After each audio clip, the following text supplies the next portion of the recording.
किसान वाणी कार्यक्रम के प्रायोजक हैं कृषि एवं किसान कल्याण मंत्रालय, भारत सरकार। हर जोखिम से निकल कर फसल आए, सुरक्षित हो जाए। फसल बीमा से हर किसान अब आत्मनिर्भर हो जाए। संकट के समय प्रधानमंत्री फसल बीमा योजना किसानों के लिए वरदान है। अब सूखा पड़े या बाढ़ आ जाए कोई डर नहीं, अब ओले पड़े या कीट पतंगे फसल खा जाए कोई फिक्र नहीं, क्योंकि हमने लिया है प्रधानमंत्री फसल बीमा।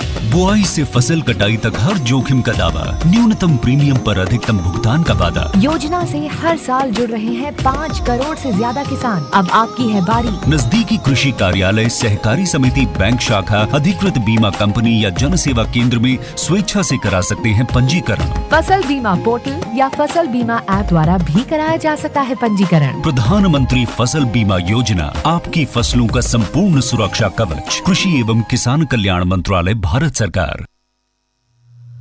किसान वाणी कार्यक्रम सुनिए सारे बाण भाइयों ने विनोद भाई की राम राम।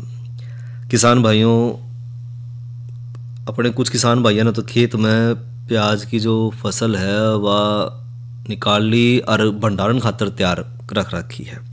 तो कुछ भाइयों ने जो है पछेती जो प्याज लगाई थी, तो वो भी जो प्याज की फसल है वह खेत में खड़ी है। तो जो प्याज की फसल है, जिनकी खेत में भी फसल खड़ी है, उन्हें किस तरह तो देखभाल करनी है प्याज की, और सबसे महत्वपूर्ण है कि जो प्याज की जो फसल हमने ले ली है तो उसका भंडारण हमने किस तरह करना है। तो इसी विषय में जो है प्याज की फसल की देखभाल, इस विषय पर हमने जानकारी ली डॉक्टर CB सिंह जी से। आप सेवानिवृत्त हैं, वरिष्ठ वैज्ञानिक, हरियाणा एग्रीकल्चर यूनिवर्सिटी हिसार से। और डॉक्टर साहब ने प्याज फसल की देखभाल पर क्या किया, आओ सुने बात भाई। प्याज फसल की देखभाल, इस विषय पे जानकारी देने के लिए आज हमने स्टूडियो में आमंत्रित किया है डॉक्टर CB सिंह जी को। आप सेवानिवृत्त हैं, वरिष्ठ वैज्ञानिक, HAU हिसार से। डॉक्टर साहब, आपका कार्यक्रम में स्वागत है। धन्यवाद। डॉक्टर साहब, जैसा विषय है कि प्याज फसल की देखभाल, तो किसान भाइयों ने जो प्याज की फसल लगा रखी है, तो प्याज की जो खड़ी फसल है डॉक्टर साहब, उसकी देखभाल किसान भाई किस तरह करें इस समय पे? हाँ, बड़ा अच्छा है आपने सवाल रखा है। ये असल में आजकल जो लोग टाइमिंग लगा रखे हैं, असल में ये प्याज लगाने के मतलब ट्रांसप्लांट करने का जो समय है हमारे यहाँ जी डॉक्टर साहब, वो 15 दिसंबर से लेके 15 जनवरी तक है जी। लेकिन अमूमन देखा जाता है कि हमारे इस बेल्ट में आलू की खुदाई के बाद ही लोग लगाते हैं। जी डॉक्टर साहब। तो कुछ लोग ऐसा भी है कि पूरी जनवरी में लगाते हैं जी। और जो टाइमिंग लगाते हैं वो तो कुछ करके हार्वेस्ट आजकल मार्केट में आ भी रही है। जी डॉक्टर साहब। और जो लेट लगाए हैं वो कुछ लोगों की खेत में खड़ी हुई है फसल है, और जो अर्ली है उसकी खुदाई करके जी डॉक्टर साहब मार्केट में अपना भेज रहे हैं। अब देखभाल की बात है तो देखभाल की सबसे बड़ी बात है कि अगर जो लोग लेट लगाए हैं, जिनकी खेत में खड़ी है, तो जनरली ये देखा जाता है कि किसान भाइयों की ये शिकायत आती है कि डॉक्टर साहब प्याज तो बहुत अच्छी खड़ी है लेकिन उसमें दड़ू निकल रहे हैं। दड़ू निकल रहे हैं यानी फूल जहाँ बनते हैं, जहाँ बीज बनते हैं वो निकल जाते हैं, और वो जो निकलते हैं वो हालो होते हैं जी, खाली हो जाते हैं। तो उससे निकलने से हमारी प्याज की जो गंठे की क्वालिटी होती है जी डॉक्टर साहब, वो खराब हो जाती है और मार्केट में अच्छे भाव। सबसे बड़ी बात है उसकी कीपिंग क्वालिटी, यानी भंडारण क्षमता भी जाती रहती है। बिल्कुल डॉक्टर साहब। तो ऐसी स्थिति में अगर इस तरह की दिखाई पड़े तो उनको तुरंत तोड़ दें, ताकि उस जगह को अगर आप उसकी तुड़ाई कर देंगे तो हालो जो खाली जगह सुपड़ जाएगा और वो की भरपाई हो जाएगी। जी डॉक्टर साहब। ये तो पहली बात ध्यान देने वाली ये है जी। दूसरी बात कि जब आपकी हार्वेस्ट करने का टाइम हो जी डॉक्टर साहब, यानी खुदाई करने के समय, तो थोड़ी सी 1 हफ्ते पहले पानी देना बंद कर दें जी डॉक्टर साहब। क्योंकि जितना ही मॉइस्चर ज्यादा रहेगा घंटे में, वो उतना ही, अगर उसका भंडारण के समय उसको फैलाव करके उसको सुखाने की व्यवस्था नहीं हुई तो उसके सड़ने के चांसेस रहते हैं। बिल्कुल। तो ये देखें कि 2-3 दिन पहले पानी बंद कर दें जी, तब उसकी खुदाई करें ताकि नमी की मात्रा कम हो जाए। तो क्योंकि आप इस समय बात कर रहे हैं तो हम भंडारण के संबंधित किसानों की जो समस्या आती है उसी पर जिक्र करना चाहेंगे जी डॉक्टर साहब। दूसरी बात यह है कि कुछ किसानों को होता है कि डॉक्टर साहब हमें कोई ऐसी है जो रासायनिक बीज जिसके द्वारा हम इसकी भंडारण क्षमता बढ़ाई जा सकती है। तो हाँ, वैज्ञानिकों ने इसको किया गया है और काफ़ी अच्छा देखने मिला है। एक होती है मैलिक हाइड्राजाइड, MH के नाम से पाउडर होता है, वेटेबल पाउडर होता है जी डॉक्टर साहब, और वो ले लें करीब 400-450 ग्राम जी, और 200 लीटर पानी में घोल बना करके जी, वो उस समय करना है जब देखो कि 75% जो है ना पौधा सूख गया हो और कल 25% पत्तियां हरी हो, उस पर अगर स्प्रे कर देते हैं जी डॉक्टर साहब, तो हमारी भंडार जो हमारी मॉइस्चर की समस्या भी जाती रहे, कम रहेगी। और दूसरे ये डंठल हैं जो उनके तने हैं वो धीरे धीरे सिकुड़ करके जी, और सिकुड़ने पर आप देखते हैं कि ज्यादा घोल हमेशा जो जिधर गाढ़ा घोल होगा उसकी तरफ वो डाइवर्स हो जाता है। हाँ। तो जब पत्तियां सूखने, जब ज्यादा कंसंट्रेटेड मात्रा के अंदर जो है वो ज्यादा उसका कंसंट्रेशन रहता है, तो वो पत्तियों से लेकर के उनका थोड़ा सा गंठे भी ना जी वो सघन हो जाते हैं, सघन हो जाएंगे, और गंठे भी थोड़ी सी सख्त हो जाएंगे और वो थोड़ी सी वजन भी बढ़ जाएगा। यानी डॉक्टर साहब जो नमी की मात्रा वो कम होने से जो गंठे का जो आकार है, उसका जो साइज है वो थोड़ा सा कम हो जाएगा और भंडारण की क्षमता हमारी बढ़ जाएगी जी डॉक्टर साहब जी। और डॉक्टर साहब एक और जो है, जैसे जिन खेतों में आलू, अच्छा हाँ, ये जरा जरूर बताऊंगा कि ये स्टेज है, ये यही बताया कि करीब 75% सूख गया हो, 75% तब 25 करें ताकि पौधे को अच्छी तरह से, इसके बाद जी डॉक्टर साहब कुछ दिन वैसे ही रहने दें, फिर इसके बाद जो खुदाई कर लें, खुदाई करने के बाद जो हेड बैग करते हैं उसके गर्दन को काट के अलग कर सुखा के रख सकते हैं, भंडारण जी। अच्छा डॉक्टर साहब, इसके अलावा जिन किसान भाइयों ने जो आलू की फसल ली है अपने खेतों में और आलू के तुरंत बाद जो प्याज की उन्होंने पौध लगाई है, तो क्या उनको भी कोई अलग से रासायनिक खाद डालने की जरूरत पड़ेगी? हाँ, बड़ा अच्छा सवाल आपने किया। अमूमन देखा जाता है कि किसान के खाद का अंधाधुंध प्रयोग करते हैं जी, और अननेसेसरी करते हैं जबकि पौधे के रिक्वायर्ड है। हाँ। और आप देखते हैं हमारे इस बेल्ट में आलू में बहुत ज्यादा जरूरत से ज्यादा खादें जाए, तो इसमें कोई आवश्यकता नहीं पड़ती, जहाँ तक सुपर फास्फेट, पोटास, इनकी कोई जरूरत नहीं पड़ती। और हाँ, नाइट्रोजन की जरूरत पड़ेगी तो एक आध टॉप ड्रेसिंग कर देंगे। आलू वाले खेत में मैं कभी नहीं रिकमेंड करता कि भाई उसको अलग से खाद के नाइट्रोजन, फास्फोरस या पोटास की खाद डालनी जरूरत है। यानी कि अगर मिट्टी की जांच किसान भाई करवाए तो उसे पता लग जाएगा मिट्टी में किस चीज की जरूरत है, किस चीज की कमी है, तो वो सही खाद सही अनुपात में डाल ले। ये तो मिट्टी की जांच तो जिस समय खेत खाली होता है उस समय, जबकि मई वगैरह में, तब अगर उसका करवा लें तो इससे बढ़िया जांच के हिसाब से अगर खाद का, एक तो हमारे इकोनॉमिक दृष्टि से भी हमारी खाद की मात्रा भी कम लगेगी और पौधे को भरपूर उसका तत्व मिलता रहेगा। अच्छा डॉक्टर साहब, जिस तरह आपने कहा कि जिन किसान भाइयों ने 75 प्याज की जो है फसल ली है, तो जो 75 फसल ले रहे हैं तो उन्हें किन किन बातों का ध्यान रखना अपनी फसल? ये देखें कि जो 75 लिए हैं तो कुछ इस समय थोड़ी सी तापमान अप एंड डाउन हो रहा है, तो कुछ इंसेक्ट की समस्या हो जाती है, और कुछ ऐसे जो उसमें पत्ती, कुछ लोगों किसानों को ये शिकायत आती है कि साहब ये पत्तियां तो अच्छी चल रही हैं लेकिन ऊपर से मुड़ जाती हैं और गंठे का बढ़वार भी रुक जाती है। तो ये देखा गया कि उसमें एक थ्रिप्स नाम का कीड़ा होता है, बहुत बड़ी सी गोब में छिपा हुआ होता है, और वो रस चूस लेता है, इससे बढ़वार रुक जाती है। इसके लिए मेलाथैन दवाई होती है।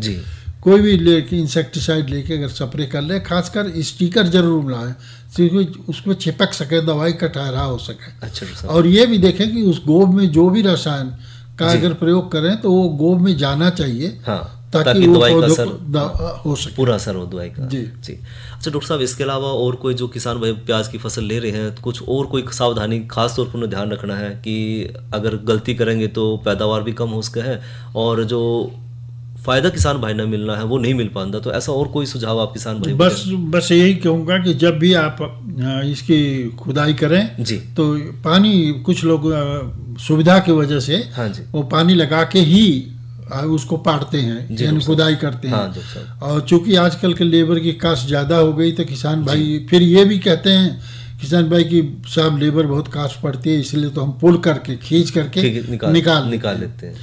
और थोड़ा सा ऐसा कहने नहीं चाहिए हमें, लेकिन उसका वजन भी, जब मॉइस्चर ज्यादा रहेगा तो वजन ज्यादा रहेगा, तो उनको कुछ किसान ये भी कहते हैं कि साहब हमको तो मंडी भेजना है, वजन ज्यादा होगा तो ज्यादा कीमत मिलेगी। तो लेकिन वहाँ भंडारण क्षमता के मामला बिल्कुल सब गड़बड़ा सा जाता है। जी डॉक्टर साहब। क्योंकि भंडारण वैसे प्याज का भंडारण क्षमता नहीं रह पाती। इसलिए अगर अच्छे और भंडारण करके ही आदमी और किसान भाई उससे लाभान्वित हो सकते हैं, जब क्योंकि उस समय तो उनको अच्छा भाव नहीं मिलता। हाँ, जब मांग ज्यादा है बाजार में जी, तो उस समय थोड़ा सा और अगर कीपिंग क्वालिटी बढ़ा के करें तो उस समय उनको भाव, तो अच्छे भाव के लिए जरूरी है कि अच्छी तरह सुखा के अच्छी तरह से भंडारण करके तब वो रखें ताकि वो प्याज टिक सके और उनको अच्छा भाव मिल सके। डॉक्टर सीबी सिंह जी, आपने प्याज फसल की देखभाल पर हमारे किसान भाइयों को इतनी महत्वपूर्ण जानकारी दी, उसके लिए आपका बहुत बहुत धन्यवाद। आपका भी धन्यवाद। तो भाइयों, ये तो किसान भाई ने ली जानकारी प्याज फसल की देखभाल और विषय में जानकारी दे रहे थे डॉक्टर सीबी सिंह जी।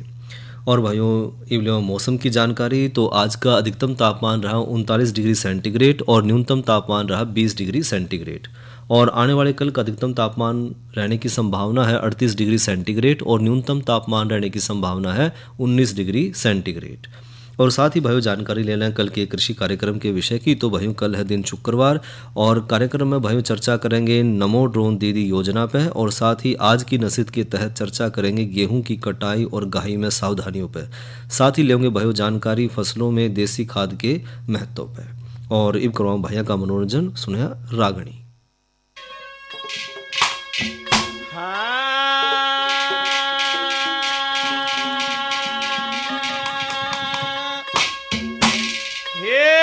बोली करया गोल गोफिया प्यार खड़े मारे,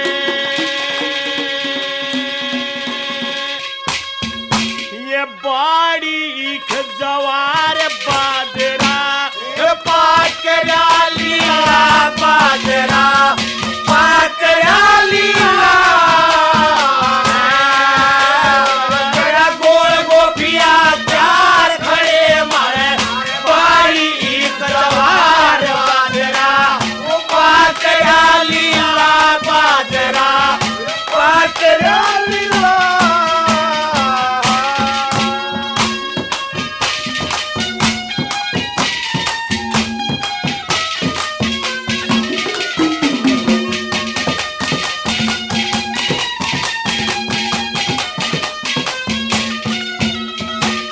महिमा घटी समुद्र की जब रावण बस पड़ो,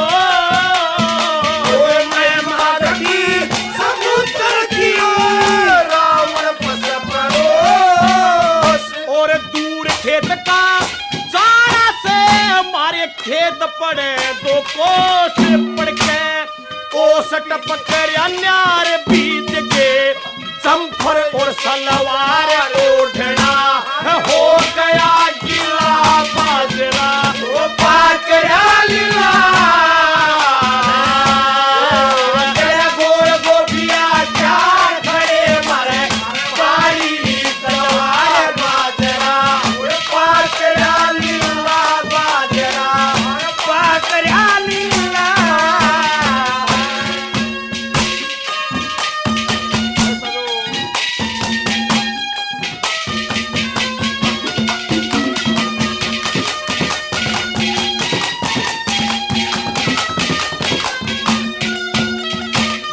इसी बकूंगी काल जड़े के कीड़े झड़े जकाना के, इसी बकूंगी काल जड़े के कीड़े झड़े जकाना के, और मैं एतबार कराना करती तेरे किसे बेईमाना के, मारे से दाना के क्यार तू करते या पाकी खड़ी जवार बीच में, पटवारी किला बाजरा पाकरा लिया, गोल गोफिया चार खड़े मारे, बाड़ी जवार बाजरा पाकरा लिया, बाजरा पाकरा लिया। देखे तड़के तले शाम तलक मैं देखूं तेरे जिसे, शाम तलक मैं देखूं तेरे जिसे, और शर्टी चाब के करे गुजारा हो जमींदारी से, हम करे जा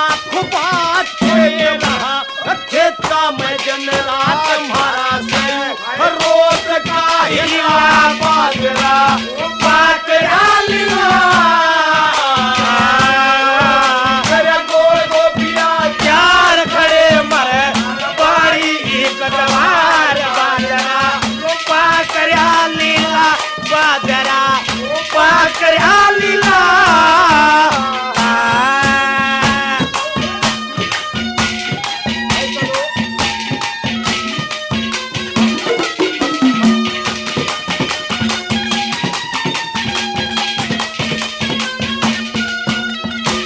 मेहर सिंह कहे चलिया जाए क्यों करे राघाना सो मेहर सिंह कहे चलिया जाए क्यों करे राघाना सो इस जमींदार में जीत प्यारे होश डांगर ढोर मारे डांगर जारे पार भरोटे लारे से दो चार पाड़ के यो सामक मोर दिला बाजरा बाकरा लीला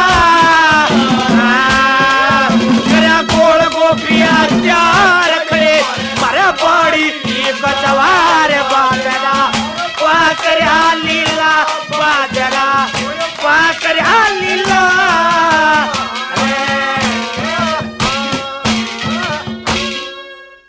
और किसान भाइयों अब करें चर्चा कृषि में समृद्धि के लिए नई तकनीक के अनुप्रयोग पे। किसान भाइयों हम सब जाना है कि दुनिया में सबसे बड़ी जो समस्या है वो है खाद्यापूर्ति की, और पिछले 35 साल में तो खाद्यान्न की जो मांग है वो जनसंख्या की जो बढ़ोतरी है उस दर तय दुगनी से भी ज़्यादा बढ़ गई है। दरअसल जो खाद्य और कृषि जो संगठन है उसकी रिपोर्ट के अनुसार तो 815 मिलियन लोग जो है वो कुपोषित हैं और उनके पास जो है स्वस्थ जीवन जीने खातर पर्याप्त मात्रा में भोजन भी नहीं है।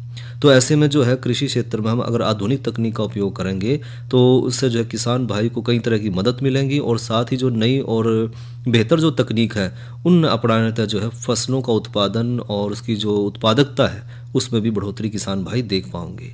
और कृषि क्षेत्र में प्रयोग होने वाले जो कुछ एक लोकप्रिय जो प्रौद्योगिकी है वो कुछ इस तरह, एक तो है मृदा सेंसर भाइयों। मृदा सेंसर का उपयोग करके किसान भाई जो है मिट्टी की नमी का जो स्तर है, तापमान है और फसल की बढ़ोतरी को प्रभावित करने वाले जो दूसरे कारक हैं उनको आसानी तक माप सकेंगे और सेंसर द्वारा एकत्र किए गए जो डाटा है उसको वायरलेस तरीके से किसान भाइयों तक भी पहुंचाया जा सकेगा, जो अपनी खेती की पद्धति को उसके अनुसार जो है बदल कर उसमें बढ़ोतरी कर पाओगे। साथ ही भाइयों जो दूसरी तकनीक है वो है जीपीएस तकनीक। जीपीएस तकनीक का व्यापक रूप से बिल्कुल सही तरीके से खेती में प्रयोग किया जा सके है और यह खेत की जो सीमा है उसका पता लगाने में मदद करे है, कितना उर्वरक है, कीटनाशक है और जो शाकनाशी है उनका सही तरीके से लगाने में मदद करेगा और साथ ही साथ जो है इनकी बर्बादी ने भी कम करेगा। इससे जो है किसान भाइयों की दक्षता बढ़ेगी, पैसे का बचाव होगा। और साथ ही भाइयों एक तकनीक और है मौसम की निगरानी, क्योंकि किसान भाइयों खातर मौसम बहुत जो है महत्वपूर्ण है और किसान जो है अब जो वास्तविक समय के मौसम है उसके आंकड़े किसान भाइयों तक इसके माध्यम से पहुँचाए जा सकेंगे, जिससे उन्हें यह तय करने में मदद मिलेगी कि कब बोना है, किस तरह सिंचाई करनी है और किस तरह की फसल हमने उगानी है। और यह जानकारी भाइयों मौसम ऐप या जो वेबसाइट है या खेत पर जो समर्पित मौसम स्टेशन है उसके माध्यम से प्राप्त करी जा सकेगी। इसके अलावा और तकनीक जो किसान भाई इस्तेमाल कर सके हैं वो है स्वचालन। खेती की जो प्रक्रिया है जैसे कि बुआई करनी है, रोपाई करनी है, कटाई है, उसमें स्वचालन को व्यापक रूप से अपनाया जाने लग रहा है और इससे भाइयों जो श्रमिक मेहनत कर रहे हैं उस पर जो निर्भरता है वो कम हो जाए और जो किसान भाई है उसकी दक्षता भी बढ़ जाए। इसके अलावा भाइयों ड्रोन जो तकनीक है उसमें मानचित्रण है, सर्वेक्षण है और फसल की निगरानी खातर जो है ड्रोन का भी बड़े पैमाने पर उपयोग किया जाने लग रहा है और ये डाटा एकत्र करने में यानी कि जो भी किसान भाइयों के आंकड़े हैं उन्हें इकट्ठा करने में मदद कर रहा है और इसका उपयोग भाइयों कृषि जो गतिविधि है उनकी योजना बनाने में और उन जो पूरीकरण में भी बहुत बड़ी मदद कर रहा है ड्रोन। साथ ही भाइयों कृषि रोबोट, ये जो है खेती पर कई तरह के कार्य करने वाले जो कृषि रोबोट हैं वो विकसित किए जाने लग रहे हैं, जैसे कि गाय का दूध निकालना है, फल और सब्जियों का चुनना है, यहाँ तक कि जो घास काटना है, इस तरह के कई सारे काम जो है रोबोट के माध्यम से किए जाने लगे हैं। और ये रोबोट भाइयों बिना थके लंबे समय तक काम कर सके हैं और अक्सर जो मानव श्रमिक हैं, जो मजदूर हैं, उनकी तुलना में जो है ज़्यादा बेहतर काम करके ही दिखाए हैं। इसी तरह भाइयों सैटेलाइट इमेजरी का प्रयोग करके किसान भाई मौसम पूर्वानुमान है, फसल की निगरानी करनी है, उपज का अपनी विश्लेषण करना है, इस तरह के बहुत सारे काम में जो है सैटेलाइट इमेजरी मदद करे है। इससे किसान भाइयों को सिंचाई करने में, फसल का पैटर्न पता करने में और इन सब चीज़ों के बारे में सही समय पर जानकारी लेने में उन्हें मदद मिले है और जो है वो सही समय पर अपने निर्णय भी ले पाए हैं। और साथ ही साथ भाइयों जो कृषि तकनीक है इनके उपयोग करने से कई तरह के जो हमने प्रभावी परिणाम भी देखे हैं, क्योंकि आधुनिक तकनीक के इस्तेमाल से किसान भाइयों को फसल और पशुधन का उत्पादन बढ़ाने में मदद मिल रही है और इससे भाई उत्पादकों की जो गुणवत्ता है उसमें भी सुधार करने में किसान भाइयों को मदद मिल रही है।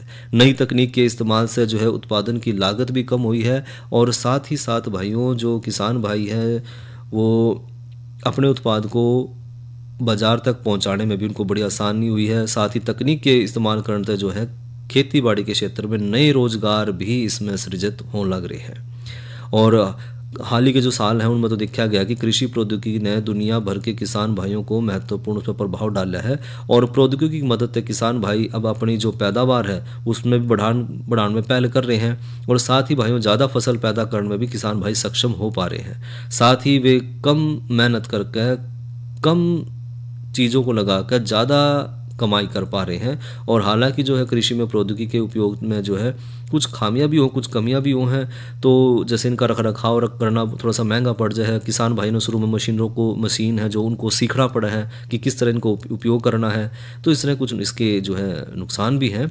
और तकनीकी जो है वो कृषि क्षेत्र में नए रोजगार सृजित करने में भी किसान भाइयों की मदद कर रहा है। उदाहरण के तौर पर भाइयों मोबाइल फ़ोन और जो दूसरे सैटेलाइट तकनीक है उनका प्रयोग करके किसान भाई को जो है बाजार से जुड़े जितने भी उत्पाद हैं वो सीधे उपभोक्ताओं को बेचने के नए नए अवसर भी प्राप्त हो रहे हैं। इसके अलावा कृषि पर्यटन जैसी जो मूल्य वर्धित जो सेवाएं हैं उनके विकास से भी किसान भाइयों के क्षेत्र में जो है ग्रामीण क्षेत्र में जो है किसान भाइयों को रोजगार के नए नए अवसर इसके माध्यम से मिल रहे हैं भाइयों। तो ये तो भाइयों ली जानकारी कृषि में समृद्धि के लिए नई तकनीक के अनुप्रयोग पर। और अब बात करें भाइयों नई फसल नई उमंग के तहत भिंडी की बिजाई में सावधानी में। किसान भाइयों भिंडी की अच्छी और वैज्ञानिक तरीके से जो पैदावार करनी है उसके लिए उन्नत और संकर किस्मों का चुनाव किसान भाई जरूर करें। और भिंडी की जो चौधरी चरण सिंह हरियाणा कृषि विश्वविद्यालय द्वारा जो सिफारिश की गई जो उन्नत किस्में वो हैं हिसार उन्नत। या जो किस्म है भाइयों इसमें पीड़िया रोग रोधी क्षमता ज़्यादा है और साथ ही भाइयों गर्मी के मौसम के लिए भी यह बहुत बढ़िया मानी जावा है। इसके पौधे में 2 गांठों के बीच की दूरी कम और 2 से 3 शाखाओं वाली यूँ है और यह किस्म भाइयों 47 दिन में फल देना शुरू करता है। और औसत पैदावार किसान भाई ले इसके हैं 30 से 40 क्विंटल 1 एकड़ के हिसाब से। पूसा सावनी यह भी भाइयों गर्मी के मौसम में उगाए जाने वाली बढ़िया किस्म है और फल जो है वो 6 से 7 गांठ पर लगाना शुरू हो जाए और जो फल है वो हरे और चिकने हुए हैं। साथ ही जो किस्म है भाइयों 50 दिनों में फल देना शुरू करता है और किसान भाई इसकी औसत पैदावार ले इसके हैं लगभग 30 क्विंटल 1 एकड़ के हिसाब से। हिसार नवीन यह किस्म भी भाइयों पीड़िया रोग रोधी है और यह किस्म भाइयों गर्मी के लिए भी बढ़िया मानी जाव है और इसकी औसत पैदावार किसान भाई ले इसके 40 से 45 क्विंटल 1 एकड़ के हिसाब से। वर्षा उपहार इस किस्म में भाइयों यह जो किस्म है वर्षा उपहार यह भी पीड़िया रोग रोधी किस्म है और यह किस्म भाइयों दोनों मौसमों में उगाने के लिए बढ़िया मानी जाव है और औसत पैदावार किसान भाई ले इसके 40 क्विंटल 1 एकड़ के हिसाब से। HBH 142 यह एक संकर किस्म है। यह किस्म भाइयों पीड़िया रोग रोधी है और इसके फल 8 से 10 सेंटीमीटर लंबे मध्य मोटाई वाले और 5 कोर वाले ये आकर्षक जो है फलों हैं और औसत पैदावार किसान भाई ले इसका 53 क्विंटल 1 एकड़ के हिसाब से। बात करें भाइयों खेत की तैयारी की तो खेत में हल और पाटा चलाकर मिट्टी ने अच्छी तरह से भुरभुरी कर लें और बिजाई तक लगभग 3 हफ्ते पहले भाइयों गोबर की गली सड़ी खाद जो है खेत में जुताई के समय पर डाल लें और ग्रीष्मकालीन जो फसल है उस खातर खेत में डोलियां बनाकर जो है उसमें बिजाई करते हैं। बीज की मात्रा जो किसान भाइयों लेनी है वो है गर्मी की फसल खातर 8 से 10 किलोग्राम बीज जो है 1 एकड़ के हिसाब से डाल लें और ग्रीष्मकालीन जो फसल है उस खातर खेत में 30 सेंटीमीटर चौड़ी डोली बना लें और डोलियों के दोनों तरफ किनारों पर 10 सेंटीमीटर पौधे की दूरी पर बिजाई करें और बिजाई से पहला भाइयों बीज ने रात भर पानी में जरूर भिगोएं और भिगोने के बाद जो है बीज को छाया में सुखा कर फिर बिजाई करें। खाद और उर्वरक की बात करें तो भाइयों बिजाई के लगभग 3 हफ्ते पहला 10 टन गोबर की गली सड़ी खाद 1 एकड़ के हिसाब से डालना है। और इसके अलावा भाइयों औसत जो उपजाऊ ज़मीन है उसमें 40 किलोग्राम नाइट्रोजन और 24 किलोग्राम फास्फोरस की शुद्ध मात्रा 1 एकड़ के हिसाब से देवें। और नाइट्रोजन की भाइयों आधी 1/3 मात्रा और बाकी जो सभी खाद है वो बिजाई तक पहला डालना है। और बची हुई जो नाइट्रोजन है उसमें से 1/3 हिस्सा जो मात्रा है वो बिजाई के लगभग 3 हफ्ते के बाद 1/3 मात्रा फसल में फूल आने की अवस्था में जरूर देवें। और बिजाई भाइयों पड़ेवा देकर करें और ग्रीष्मकालीन फसल में लगभग 5 से 6 दिन के अंतर पर सिंचाई जरूर करें। और जब फसल तैयार हो जाए तो तुड़ाई हमने जो करनी है, तो भिंडी की फसल को नरम अवस्था में ही रेशा बढ़न तक पहला ही तोड़ लेवें। और फसल की तुड़ाई भाइयों किस्म के अनुसार 45 से 55 दिन के में जो है शुरू हो जाए। और फलों की तुड़ाई 1 दिन के अंतराल पर जरूर करें। और कुछ एक बात का ध्यान जरूर रखें, जिस तरह एक तो कपास की पास जो है भिंडी ना लगावें, दूसरा कीटनाशक छिड़काव से पहले फल तोड़ लेवें और आसपास खड़ी जो खरपतवार है उसने उखाड़ देवें। तो ये तो भाइयों ली जानकारी नई उमंग नई फसल के तहत भिंडी की बिजाई में सावधानी में। और भाइयों इब लेवल जानकारी प्राकृतिक खेती में प्राकृतिक विधि द्वारा खेत की तैयारी में। किसान भाइयों प्राकृतिक तरीके से हमने जो है खेत की तैयारी करनी है। और क्यों ज़रूरी है, क्योंकि एक तो भाइयों जो उत्पन्न खाद है उसमें विटामिन, खनिज और पोषक तत्व उच्च मात्रा में इसमें हैं और खाद्यान्न खाने में जो है स्वादिष्ट भी लगा है। दूसरा, व्यक्ति की रोग प्रतिरोधक क्षमता बढ़े है और इससे भाइयों रोगों से मुक्ति भी मिला है। और साथ ही साथ भाइयों खाद्यान्न को लंबे समय तक भी हम सुरक्षित रख पाएंगे और कम लागत में किसान भाई जो है ज़्यादा आय ले पाएंगे और बाजार के लिए जो कम जोखिम और जो दूसरी निर्भरशीलता है वो कम पड़ेगी। तो प्राकृतिक खेती अगर किसान भाई करेगा तो जो हमारी थाली है खाने की उसमें जहर जो है वो कम तक कम होगा। और अगर जहर कम होगा तो जो है हम लंबा जीवन जीवेंगे, बीमारियों से बचकर रहेंगे। और साथ ही भाइयों जो है स्वयं घर पे या आसपास में से जो है बीज या पोषक तत्व और दवा की जो है व्यवस्था करें। और साथ ही भाइयों फसल में जो है देसी नस्लों का इस्तेमाल बीज के लिए जो है आत्मनिर्भर और हमने सशक्त भी बनावा है। और सुरक्षित रूप से भाइयों घर की जो महिला हैं, काम लायक जो बच्चे हैं, वो जैविक खाद या दवा की भी तैयार करके जो है उसमें हम इसमें प्रयोग कर सके हैं। और इसका फ़ायदा ही होगा भाई, तो पर्यावरण है, इंसान है, जो हमारे पशुधन है, उन सब पर जो जहर है उनका बुरा प्रभाव नहीं पड़ेगा। इसलिए भाइयों हमने प्राकृतिक खेती की तरफ बढ़ना जरूरी है। तो ये तो भाइयों ली जानकारी क्यों प्राकृतिक विधि द्वारा जो है खेती की हमने ज़रूरत है। किसान वाणी कार्यक्रम के प्रायोजक थे कृषि एवं किसान कल्याण मंत्रालय, भारत सरकार। अरे अरे अरे क्या कर रहा है? इधर इधर इधर हम बोल रहे हैं तेरे बीजू का। उतला बोल रहा है? पक्षियों से तो हम खेत को बचा लेते हैं, पर इन घातक रसायनों से कैसे बचाएं? मतलब? देख बेटा, तू जो ये अंधाधुंध रसायन मिलाता है ना, मिट्टी की सेहत बिगड़ने लगी है। और जब माटी ही कमजोर पड़ जाएगी तो उपज कैसे सेहतमंद होगी? अरे पहले ऐसा नहीं था। पूछना अपने बड़े बुजुर्गों से, कैसे फसल लहलहाती थी, शुद्धता झलकती थी। माटी भी तंदुरुस्त और लोग भी। अब पहली वाली बात कहाँ? पर अब तो सब यही डाले हैं। सब नहीं, आज भी लाखों जागरूक किसान परंपरागत विधि से फसल उगा रहे हैं। खर्चा कम और उपज की कीमत भी बेहतर पा रहे हैं। सच है? रे बेटे, एक्सपीरियंस से बता रहे हैं, धूप में बाल सफेद नहीं किए हैं। ठीक है भाई, मैं भी आज से जैविक खेती शुरू करूंगा। माटी से प्रेम की परंपरा है परंपरागत खेती। और भाइयों किसान वाणी कार्यक्रम का समय यहीं तक। इसी के साथ अपने भाई विनोद ने दो इजाजत। अच्छा भाइयों, राम राम।